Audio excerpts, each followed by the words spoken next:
through and said hello and looked very nervous, and that was my meeting with Jack Kerouac. But then, of course, the sixth reading happened, not that much longer, and he was in the front row there cheering Alan on with quite a bit of wine to help him, and it was a wonderful reading. Then my next thoughts about him actually came from when I was teaching. It must have been in '58, and I was teaching 6th grade around the corner, and I read On the Road for the first time and was just charmed by it. I thought, this is wonderful. How in the world can I pass this on to these 5th graders?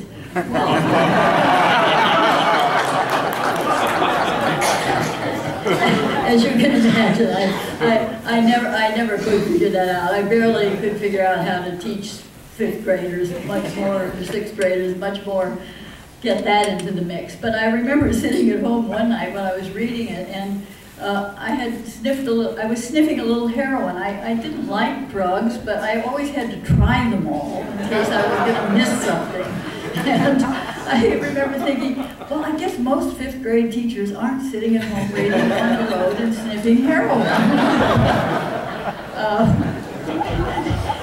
It was exciting, and I loved the book. And I went on. I read, actually, it was his one about his brother that you mentioned, Visions of Cody, that touched me deeply when I read it afterwards. And I was also, it was the time that Alan brought around Burroughs' book, Naked Lunch.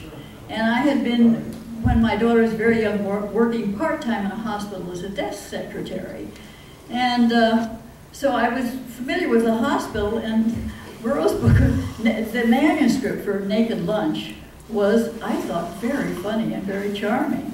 And I remember thinking, oh, I don't know why City Lights didn't publish it, but they didn't. And so all this new work coming out, well, it was the reason that I was here in San Francisco with Michael, was because that's where the exciting things were happening and all the new ideas were happening. And so Kerouac was very much part of this.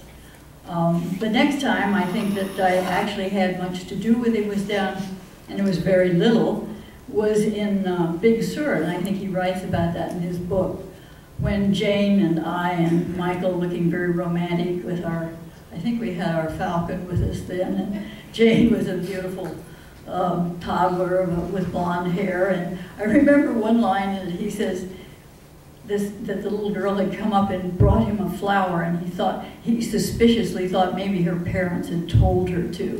Well, she never did anything we told her to, so it was absolutely just, I don't know where she thought of it, but he was there living and listening, and I thought later reading his poetry, listening to, what was that called, about, because it's about, Sounds of the Sea. Sounds of the Sea.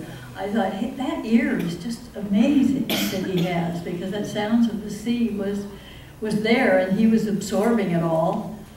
Nervous, a little nervous in the baths down at Big Sur, because he wasn't sure who else had been there first and what was in it. And so I think he didn't really join us, but and he was drinking, I think, pretty heavily by then too. And that was the last time I saw him. But his work was part of what was here in the middle of everything that was turning things over. And oh, I forgot one other thing. They had a marathon reading in Petaluma, California, of On the Road, and asked me to do some of the reading for it. So I was delighted. I went over just at random for an hour. And the part of the book they were in then was the part I had not quite remembered, because it was, they're riding into Mexico and actually getting into Pátzcuaro, which is where my brother lived for the last 5 years of his life, and where there's a Buddhist garden in Pátzcuaro. And I don't remember whether it mentioned that or not, but it was a wonderful, reading it aloud is just a total delight. So I thought whoever thought of this marathon reading was, and Jerry probably knows who it was, but anyway, it was a delight. So his I look forward to seeing the movie, and I have the one on Hal I did love, but and I look forward to seeing what this one is. And I didn't know that Apocalypse Now had been. I didn't realize that what's his name was behind it. Pardon my what's his name. I live with very few proper nouns in my vocabulary. Go first. Thank you, Joanne.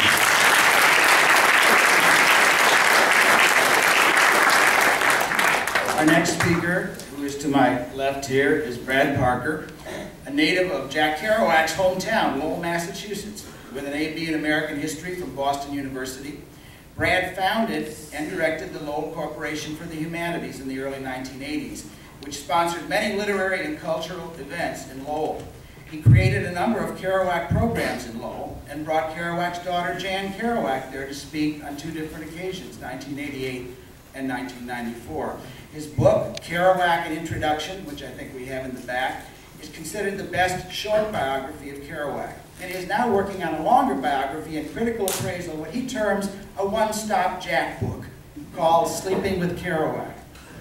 Both a teacher and a curator at the Thoreau Lyceum in Concord for many years, Parker has published numerous pieces on a variety of New England writers, including Thoreau, Hawthorne, Emerson, and Poe, who actually spent time in Lowell. He also taught for many years in Japan, but recently returned to live in Boston. So Brad Parker.